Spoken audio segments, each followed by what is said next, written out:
everyone. Good morning. Come on. All right. Good morning, Governor Moore, Mayor Scott, distinguished officials, and esteemed guests. Today is a great day. My name is Colin Tarbert, and I'm President and CEO of the Baltimore Development Corporation. Today marks a momentous occasion as we discuss the transformative Harborplace redevelopment plans. It has been a long time coming. Baltimore Development Corporation was born in part from the original Charles Center Inner Harbor Management Corporation, which oversaw the design and redevelopment of the Inner Harbor decades ago. I want to express my gratitude to the BDC team whose dedication has helped shape the waterfront from Rashfield to the Harbor Point, and they remain vital to this project. Kim Clark, Dan Taylor, and Brennan Murray are integral to this project's success. Today's announcement focuses on the redevelopment plans for Harborplace, which align seamlessly with the broader Baltimore Together vision, a 5-year strategic plan for inclusive economic growth. Immediately following this press conference, hundreds will gather at the second annual Baltimore Together Summit to discuss how we are building a strong and equitable Baltimore economy, thanks to projects like the new Harborplace. Baltimore's diversity is a tremendous asset, and BDC will ensure that this project represents and benefits all of Baltimore. We are excited that Harborplace's developers, MCB Real Estate, have already begun to incorporate small, minority, and women-owned businesses into the project, even extending to Made in Baltimore's holiday store that will open on November 9th. Having a long history with the Inner Harbor, I recall my internship at BDC in 2004 and my subsequent 4-year role as Inner Harbor Coordinator, almost 20 years ago. Witnessing Harborplace's decline from a must-see destination that we all remember fondly to a generic mall run by out-of-town absentee investors was disheartening and frustrating. As I worked with Harborplace's receiver to find a path forward, David Bramble called me with a quote-unquote crazy idea to buy Harborplace and completely reimagine the Inner Harbor. Not for his personal success, but for the city's long-term success. Today, that crazy idea has taken shape, and we eagerly anticipate the Inner Harbor's second renaissance. The Inner Harbor has always held a special place in my heart, and this redevelopment plan represents a fresh start and a chance to breathe new life into this iconic space. When Dave called me a few years ago, he said, "I can try to buy it and come up with a plan, but there's no way I can do this alone." It has already taken the efforts of so many people to reach this milestone today, but it will take even more people working together to complete it. And one of those key individuals that's making this project a reality is our Mayor, Brandon Scott. We thank him for his exceptional leadership and his generous support of this project, including $1 million for this design phase. His dedication underscores a commitment to a brighter Baltimore future. Without further ado, Mayor Scott.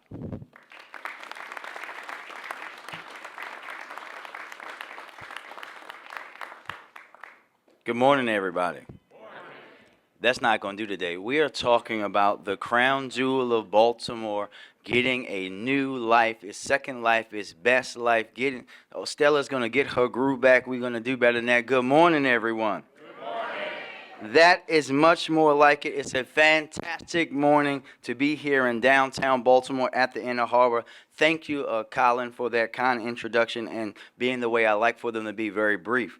This morning, we are blessed to be surrounded by so many people who are going to help define the future of our city. And I might miss some names, but I'm going to start with Governor Moore. I see Comptroller Learman, Comptroller Henry, Senate President Ferguson, Council President Mosby, my Delegate Smith, Dr. Santa from Lottie Dottie and everybody is here today as we celebrate what's going to happen here. But as we celebrate what's next for the Inner Harbor, we cannot forget the journey that it has taken to get here today, or the journey that we still have to go through to make sure that this is realized. When first built, we know these pavilions, rightfully so, made Harborplace and Baltimore a destination. The Inner Harbor is one of the absolute greatest assets that any city in the world has. both as a part of our natural downtown waterfront and simply as a natural wonder that showcases the incomparable Chesapeake Bay. But for anyone in my generation who looks like me, it's clear that from the start it wasn't a destination for everyone. Actually, I think the comptroller just asked me my first memory here, Delegate Lewis, actually. And I said I had one when I was a little child. I was like 5 years old, and my mom and dad brought us down here to view the fireworks. But the ones after that, until today, until I was an adult, weren't that good. Because we know that this wasn't always a place for us. Sometimes when we would come here, we would be met with police officers telling us to go back to our neighborhoods. And over the years, our city has changed. And as our downtown confronted the same challenges like COVID that downtowns across the world are contending with, it became clear that the future of Harborplace had to look, be, and feel different. We knew that reimagining Harborplace was not only going to require partnership from all of us, it was going to have to be reimagined in a way that included Baltimoreans from every neighborhood and from every walk of life. A commitment to our residents had to be baked in from the very beginning. Redeveloping in that manner is going to be groundbreaking for our city, which is exactly why our city and my administration has done so much to aid Dave and his team in tackling this project. I've been known to keep secrets, but the hardest one that I had to keep is the work that my law department, that BDC and others were doing from the first day I got in office to make sure that we didn't let Harborplace stay or get into other out-of-town hands. We made sure that Harborplace got into the hands of a West Baltimore boy who understands and knows Baltimore like no one else. Because if we're going to be honest, that's why we're standing here today. We're standing here because Harborplace was allowed to decline because people who don't know, aren't from Baltimore, they don't know Baltimore. They don't understand Baltimore. They don't understand what we have to put out to the world. We know that Dave understands what Baltimore is, who we are, and what we have to showcase to the world, albeit he chose a poor high school to go to. And there is so much more work that's going to have to be done. Legislative work, Mr. President, zoning, permits, and even more community engagement, which has already been tremendous, that has to continue. But it is so welcome when we have a home team like MCB leading the charge, who have not only assured us, but proven that they are dedicated to this project and this project in the right way. And yes, Colin, I got one of those calls too about the crazy idea. And I said, well, it doesn't sound that crazy to me, Dave. It sounds like what Baltimore needs. What we need to have in Baltimore is the inner harbor coming back with a new life, showcasing the best of Baltimore. Not the best of chain restaurants, not the best of what everyone else does. We want to showcase the best of us. Sprinkle everything with Old Bay so that we let the rest of the world know that we are the greatest city in America. The plans being unveiled today at this project looks at through the lens of what's best for Baltimore. What's best for our residents, current and future. What is best to bolster our neighborhoods, not just here in downtown, but everywhere in the city. And what is best for our city to thrive and grow. They've welcomed every single Baltimorean into this process thus far, and I know that they will continue to do that. And our city, the full weight of city government, is ready to make this a reality. At every turn, my administration has worked to overcome the decades of disinvestments and disengagement that too many of our neighborhoods have endured. And much like this project, we know that that work won't be finished overnight. But we will approach it that way, that we won't sleep, that we will not stop until this project comes to fruition so that the world can see that Baltimore is back, baby, and we're back and better than ever. So thank you, MCB team, for all the work that you put in thus far. Thank you to our partners at the state level for believing in Baltimore enough to help make this happen. And thank you to every single resident who shared their personal vision for what Harborplace means for them and what they want to see in Harborplace in the future. Together, we're going to get it done with a chip on our shoulder, with Old Bay on our tongues, because we know that Baltimore is a city that can be outdone by no one. Thank you, Dave. Thank you, team. Congratulations. And let's get to work on the Harborplace 2.0.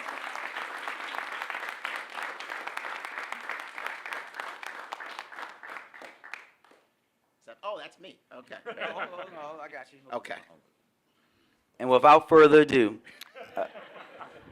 they didn't give me that note, Dave. I'm sorry.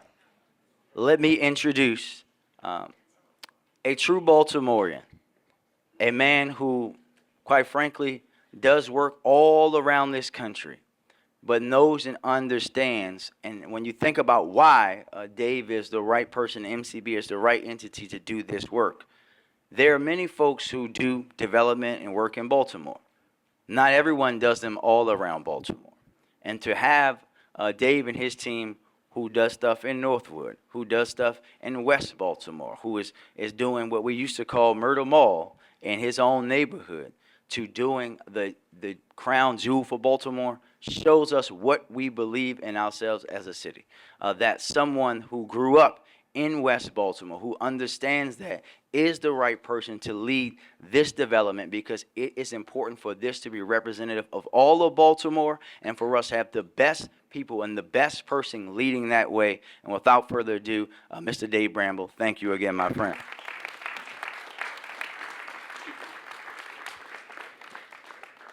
Thank you, Mr. Mayor, and thanks to all of you for coming out. I guess there's a little pressure on the MCB's team's shoulders at this point, so hopefully don't disappoint. Want to welcome you here today on behalf of myself, my partner Peter Pinkert, and the rest of the MCB team you see around you. As you may have heard me say before, this beautiful waterfront that's before you, Harborplace, it's the beating heart of Baltimore, is the central artery connecting all of our city's neighborhoods. We at MCB were very bullish on Baltimore and the potential for the city's next renaissance. While MCB has completed real estate transactions in more than 30 states here in the U.S., nothing, and I mean nothing, means more to us than our hometown and the amazing potential we see in this city. We are big believers in Baltimore. I think that's evidenced by the fact that we are not just tackling deals on the waterfront. We've taken on projects all over the city in neighborhoods that have not seen significant private investment in decades. Projects like our recently completed Yard 56, transforming a former industrial wasteland into a mixed-use project, including retail, medical, and residential uses, or Northwood Commons, where we took on the project with MLR and SDG, and we delivered a beautiful new mixed-use project, including a much-needed local grocery store, as well as a university bookstore and a public safety building for Morgan State University. Or Madison Park, which the mayor just mentioned, where we took down a decades-old blighted housing project, and we're starting with new home ownership, retail, and office. Imagine that, $100 million plus project announcing a new gateway to West Baltimore. I say it all the time, Baltimore is on the rise. Now, we've been tasked with reimagining Harborplace. And don't worry, we know it won't be easy, especially given the high expectations and attention that this project will garner, but it has to get done. So where do we start? We started with community engagement. There are folks who live in Baltimore who never felt like this place was built, that was actually built for tourists, was designed for them. We wanted to change that. Our hopes in engaging the community focused on getting residents excited about reconnecting and re-engaging with our amazing waterfront. This project includes a lot of public space, and people should have a say in how public space is developed and used. But it's not all altruistic, it's also practical. At MCB, we have learned if you want people to come and use a place, and most importantly, spend their money, you better talk to them about what you plan to build for them to spend their money on. And that's what we did. We pulled together a pretty amazing citywide, truthfully a regional community engagement process for Baltimore's front lawn. We touched tens of thousands of residents in the city and the region through public forums, small dinners, texting, door-to-door conversations. Yes, we did canvassing. And I love to point out that we even had signs on the sides of city buses with the idea of getting residents to get engaged in this project. And I tell you what, Baltimore showed up. In emails and meetings and streets and texts and all kinds of crazy ways, Baltimore showed up to talk to us about this project and encouraged me to build a Ferris wheel. Uh, I'm not building a Ferris wheel. But what we did here universally was that people wanted to love Harborplace again. They wanted new energy here. Some of the top things we heard is that they wanted it to be authentically Baltimore. You've heard that said. And that's for Baltimore. Well, Baltimore runs small businesses and women-owned businesses and minority businesses as the focal point. They wanted connectivity and access to the water, and they wanted safety and security. So we are also very committed to using this project to make Baltimore proud. We conducted an international design contest for Pratt Street. We had firms from all around the world, and I do mean it, from all around the world, compete to help to design this project. And now we have a firm from Copenhagen, yes, Copenhagen, Denmark, that's designing this amazing building that will be a hub for food and retail fronting on Pratt Street. We also knew it would be critical for Baltimore-based firms to be part of this reimagination because fundamentally no one loves Baltimore the way Baltimore loves Baltimore. So we chose Gensler's Baltimore office, led by Vaki Moema, and along with BCT, Sultan Campbell Britt, Unknown Studios, STV, and many others who have all played a critical role in this once-in-a-generation transformational project.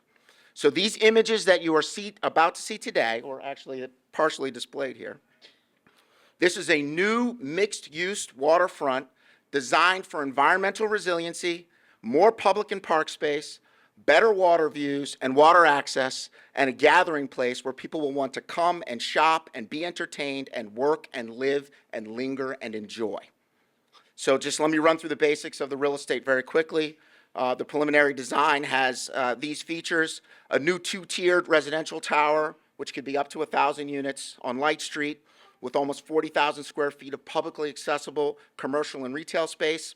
We intentionally designed this building to enhance water views down Conway Street and from Light Street, as well as ensure that the height was not out of character with the rest of downtown and the surrounding buildings. We got 4.8 acres of new public space, for a total of over 18 acres if you talk about our entire waterfront district. Hundreds of new trees, a new park at the corner of Light and Pratt, as we recapture McKeldin, new upper and lower promenades to mitigate flooding and to bring the public closer to the water. Modifications to Pratt and Light Street necessary to create the pedestrian and retail-friendly place that's needed to enhance the project's potential. New retail and food and beverage hub with public rooftop access on Pratt Street, designed by the 2022 World's Most Innovative Architects, 3XN. A new 200,000 square foot commercial building on Pratt Street that is designed to be resilient to sea level rise. A new park and a 2,000 seat amphitheater with elevated waterfront views and retail. All right, so we know that this is just the beginning of the beginning, or the middle of the beginning, but someplace in the beginning. We're going to continue to solicit our own community feedback, as well as go through the city review process on this design. And while we love this design, and we think this is the project our city deserves, we want to hear what Baltimore thinks. We have worked on a lot of big, complicated projects at MCB, but I think Peter and I would both agree that between Madison Park North and this project, they take the cake. We're doubling down on our commitment to get them done and make our fellow Baltimoreans proud. I am so honored, we are so honored to be surrounded today by so many elected officials, business and community leaders, and as we all know, this project is going to take every one of us, and I do mean everyone in Baltimore, for it to be a success. So thank you all for coming, and now it is my pleasure to introduce the governor of the great state of Maryland and a prominent Baltimorean.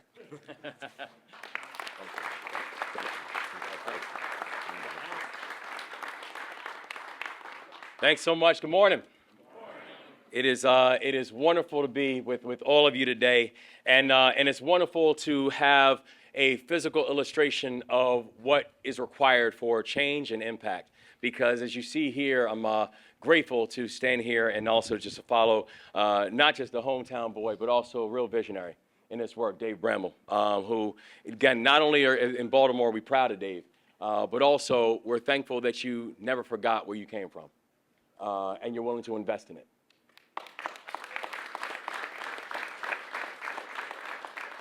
that we're surrounded here by elected officials. Mr. Mayor, always great to be with you. Always great to be in your city. And Mr. President, Madam Comptroller, Mr. Comptroller, Mr. President, all the elected officials here. That we are here surrounded by community leaders and community groups. Good to see you, T. That we're here, that we're surrounded by the private sector. This is how change happens, and this is what it looks like.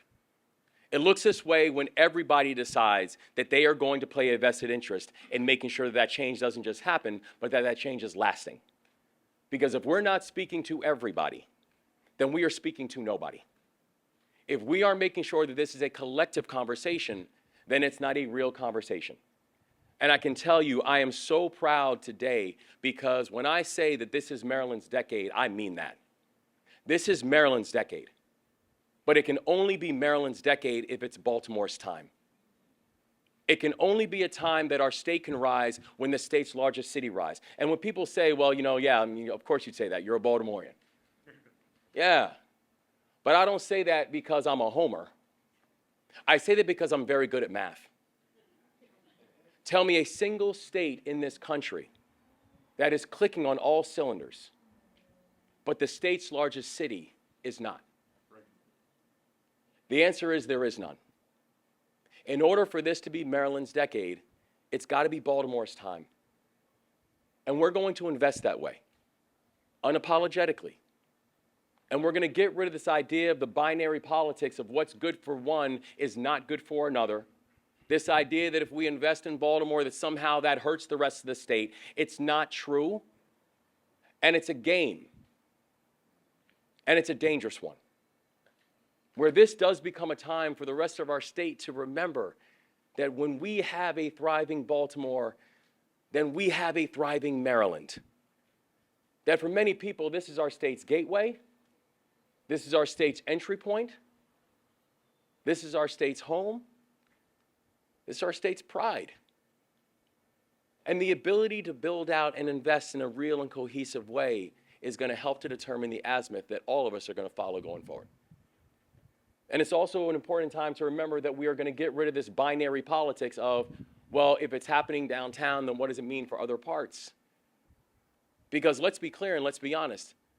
When you talk about a divestment, when you talk about a lack of resources, when you talk about degrading, have we seen that in neighborhoods or have we seen that in downtown over these past decades? Or have we seen it in both? If we are going to build, it means we build collectively. And when we have growth, when we have economic vitality, when we have a space that's going to be so important to be able to attract our small businesses and our entrepreneurs, to be able to attract our MBEs and our WBEs and our veteran-owned businesses to come and build and thrive here. Do you know who that in turn will then benefit? The communities, the people who live here, the homes, the development, making sure this is a place that is thriving. And so when we said, and where the state of Maryland has said, we will contribute $67.5 million to redevelop Harborplace. That's not just an investment in Harborplace. It's an investment in Baltimore. When we say that we have, and as we did in our first session, make historic investments in our public school education system. That's not just an investment in the schools. It's an investment in our city and our state. When we say that we are going to invest in making sure that this becomes a tech hub and we can leverage the multiple assets that exist in the city of Baltimore, that's not just an investment in our technology industry. Thank you very much. It's an investment in our entire city. But we also know this does not happen by accident. It happens because of vision. It happens because people are willing to take a risk. It happens because people are willing to look at your neighbors and see the best of them and not the worst of them. It happens because we are willing to actually invest in a future that we hope for. And if we can do that, if we can make sure that, yes, we are going to invest in a Harborplace, and by the way, we're also going to invest in mass transit and things like the Red Line to ensure that people can actually get to and from opportunity as well. That we say, yes, we are going to invest in Harborplace, but also We are going to ensure that we can have a convention center that is thriving, that can attract conferences and buildings and businesses. That yes, we are going to invest in housing in Baltimore City, and also we are going to make sure that the Orioles are here for 30 plus years. That we're not choosing. We're not choosing. Because in order for this to be Maryland's decade, it's got to be Baltimore's time. And I'm thankful to have a partner in this work who doesn't just believe in it, but who has led like this throughout his entire career in public service. I'm thankful to have not just the representative from the district, but also our Senate President, and to stand in partnership with him. Everybody, I turn it over to Senate President Bill Ferguson.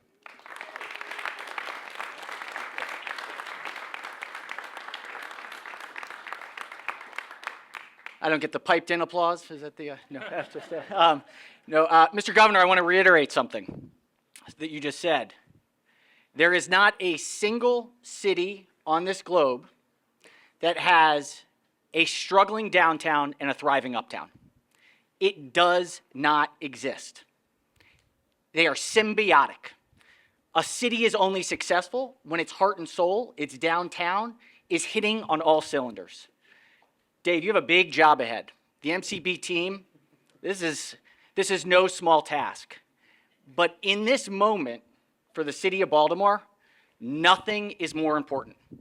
What happens as we emerge from this once-in-a-100-year global pandemic, where cities across the globe are trying to reimagine and rethink and have new ideas about downtown cores, guess what? Baltimore's ahead. Because we, all of us collectively here today, are putting forward the plan to say that this place, this space, it matters, and it will be the ignition to light the revolution here in Maryland. This is an important time for our city and our state, and this is the right investment. I, of course, am a little bit biased, as the governor mentioned, having the honor of representing this area. I see as well Delegate Mark Edelson, Delegate Robin Lewis, and Delegate Luke Klippinger, who we have shared this, representing this space for the last 13 years. And I'll tell you, over and over and over again, we heard, what's happening at downtown? What's happening at the Inner Harbor? Why is it so empty? What's happening at Harborplace? Well, guess what? Today we're here to say, this is what's happening at Harborplace. This is what's happening in downtown. This is what's happening for the city of Baltimore, and this is what's happening for the state of Maryland. It starts today. Final point, why do I know this is gonna happen? Well, this morning I went swimming. Seems like an odd thing to say, but I was at the LA Fitness, which just so happens to be at this development project called Yard 56. It's a place I go every single day. Prior to this past 2 years, it was an old Pemco facility, an old porcelain factory, which environmental toxic waste was literally dumped in the backyard. It was across the street from this world-class hospital at Bayview, and it was a dilapidated, broken down, horrific, old, empty factory. Fires, every other year there would be a major fire. The community in Greektown and Bayview were apoplectic. It sat vacant for 20 years, and everyone said, it can't get done. The environmental issue is too tough. It's not going to be possible. It just, you know, we don't know what to do with it. Some developers came in, they failed. They looked at it, it was too contaminated. Well, then I heard about this group called MCB that had a real plan. The next thing I knew, the old dilapidated factory had been torn down. 6 months later, you had a brand new shopping center being created. And just this week, it looks like we're opening up brand new retail houses and spaces for people to live. That is what happens when leaders have vision and find a way to get things done. I am confident that MCB is the right group to lead this charge because I've seen it every single day in projects that they've had across the city. I can't wait to work with all of my partners here in government, in the private sector, to make sure that this project gets done because this is our time and this project matters. Without further ado, because this work cannot happen without us working together, my fellow president of legislative body, the Honorable Nick Mosby. There we go.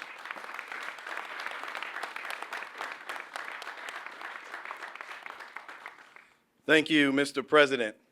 I was trying to figure out exactly what I was going to say. I mean, the reality is each and every one of us, as we stand here together in our own individual roles and responsibilities to this project, we understand and know that collectively we are doing something that is historic. See, when I think about Baltimore, I love reading Baltimore City history. I love understanding and knowing where we are today and how we got there. What was the iconic structure? What was the iconic event? What derived where we are today? And there's no one that could say anything about Baltimore without mentioning our amazing harbor and what it has meant for the past 40 years. But we also understand and know that our harbor today, that this Harborplace today is not the symbolic representation of what our city is to the world. We know that it has gone, it started to decay. We know that folks started to leave. We had empty commercial spaces. Right now, we're at a time, but we're also at a critical crossroad. And this is what I also know through history, Madam Comptroller, that in 50 years, there will be some little girl in some Baltimore City classroom that's going to know that the first statewide elected female was the comptroller under the great turnaround of the Inner Harbor. I know that some little boy in West Baltimore is going to be able to read a book and understand and know that the main developer for it was a guy from McCullough Street. Close enough. Madison Avenue. He also went to City. And Mr. Governor, I know that they're going to also read that the first black governor of the state of Maryland invested heavily to ensure that this iconic place was a place that they could be proud of. That's what today is about. It doesn't escape me that Brandon from Park Heights or Wes or Brooke or Dave are the engines behind where we're all standing here today. It doesn't escape me that that created a synergy. It's so critical not only to this part of Baltimore City, but for our entire city and the trajectory of our city. That's why we're here today. Because Baltimore, we deserve better than where this building's look at today. And we couldn't pick a better design team, a better developer than MCB, who had the proof of concept, not just here in the city of Baltimore, not just here in the state of Maryland, but all throughout the United States. And it gets me so excited and so happy, especially when we see the amazing plans that they've developed. So I'll tell each and every one of you, I'll say, don't allow this date to escape you, because you are truly a part of history by standing here today. And it's going to take each and every one of us, our collective nature, our collective vision, our collective effort to ensure that when we come back and we have that amazing ribbon cutting, that the world will know that Baltimore means business and Baltimore is back. So again, thank you to Dave. Thank you to Mr. Governor, Mr. President, Madam Comptroller, Mr. Mayor, and all the folks that stand with us today.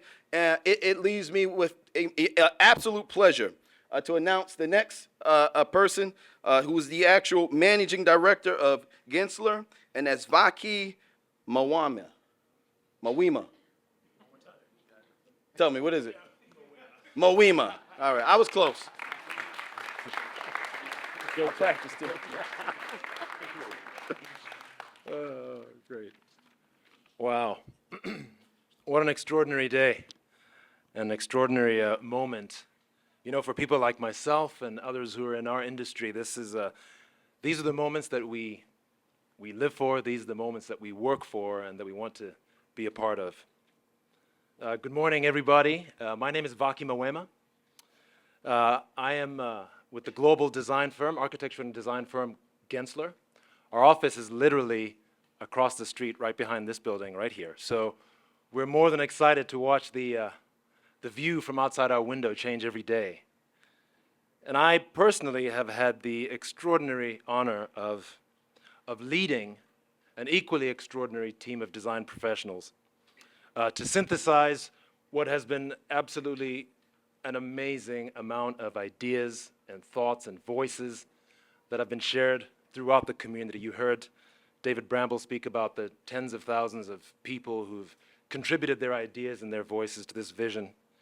And it's been a true honor to listen and understand and respect from whence those ideas come. But we've taken this and we've really tried to shape this into an inspired design approach and a development strategy that we are extremely excited to present to you today. Later on today, David Bramble and I will lead a discussion that will go a little bit deeper into the details, but since pictures paint 1,000 words, there it is, and there it is. Baltimore's relationship, thank you. Baltimore's relationship with waterfront continues to be an important aspect of both our cultural identity and also our livelihood.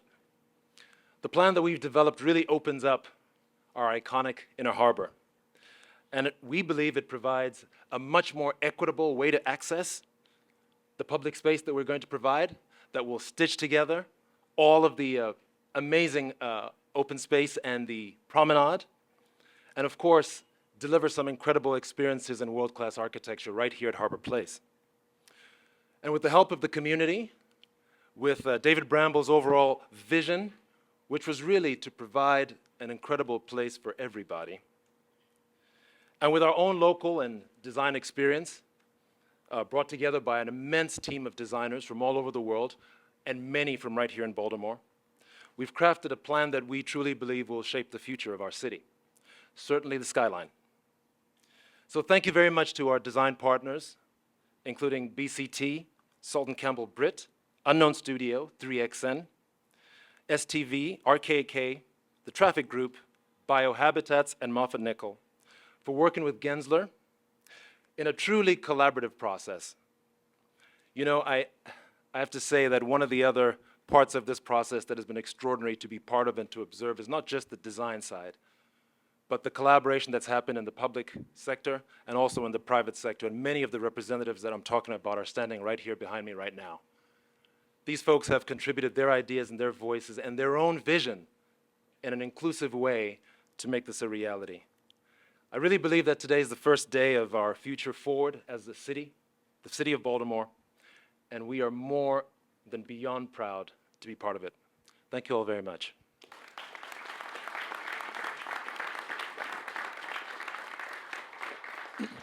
All right, so I can take a couple of questions, if there's any. Well, we're a little early for that, but we estimate around, for the private portions, is roughly $500 million. Well, the public support, remember, there's a lot of public space here, public parks, so the public support will definitely be required for those pieces.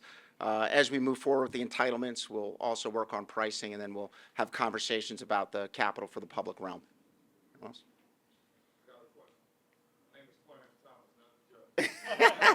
Oh, shit. My program is called Save Money around 2014. My concern, and I hear everything, and I see the design, the immaculate. I say the Westmore. I'm a Westmore. I'm from where Brandon Scott is from. You can't hear about these kids. What are the things that you're going to implement into the structure where these kids have stuff? Rashfield looks good. What are y'all adding to Rashfield for these kids to have opportunity? When I was a kid, coming to the Harlem, we had opportunity, and there were different things for us to do. And I know you guys are striving for that. So we want to know we still have no way to do. Absolutely. One of the things that we did in our community engagement process is we brought in some kids from the Mayor's Youth Works program, and they gave us a bunch of ideas. It was interesting, actually. They're just as focused on safety and security and having a safe place to do activities as everybody else. They gave us some great ideas, which will be incorporated into the overall use and operation of the project. So, how do you ensure that the skyline, you know, you're going to have 32-foot high-rises built and because you remarked earlier that you have pavilions or walls. So how do you make sure that doesn't happen and make sure that the skyline is not just a bunch of, you know, really high?